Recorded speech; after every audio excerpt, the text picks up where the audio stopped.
Peter Kennedy, Director of Strategic Coordination and Research at BMWED, a union representing roughly 24,000 track maintenance workers, joins me now. Peter, thanks for being on. Members of your union voted against this new rail contract, saying that it didn't address their quality of life concerns. What are those concerns, and why do you think the new contract isn't including them? Well, the concerns are that there's no paid sick days. Look, the railroads have engaged in an intentional business model for the last 7 years that is meant to cut the workforce to the bone, and all in the name of seeking higher profits. And so what's happened is you've seen 45,000 less workers in the industry. The workers that remain are doing more and more work, and the railroads keep making profits of record proportions. Shareholders keep reaping more dividends.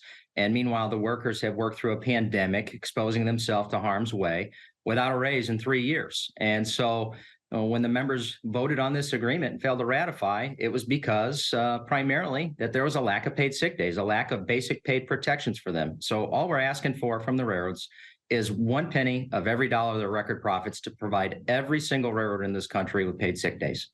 Now, you said you disagree with President Biden's call for Congress to pass legislation to avert a strike. The president has said that a strike would have an enormous negative impact on the U.S. economy, so much so that he felt that move is called for. Is there a middle ground here? Yes, I believe the middle ground is pretty simple. It's that Congress passes paid sick leave for all railroad workers.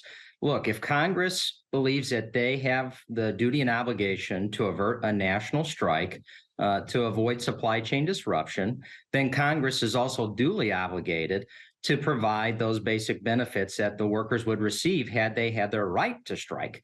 And that means passing paid sick leave for all railroad workers. So the House passed the bill, and now it's before the Senate. And so the Senate needs to look across party lines, because this is not a Republican or a Democrat issue. This is an American issue, clearly. And they need to support paid sick leave for the people that work in this country and keep the supply chain going and put food on the shelf so people can eat and, get medicine and those sorts of things.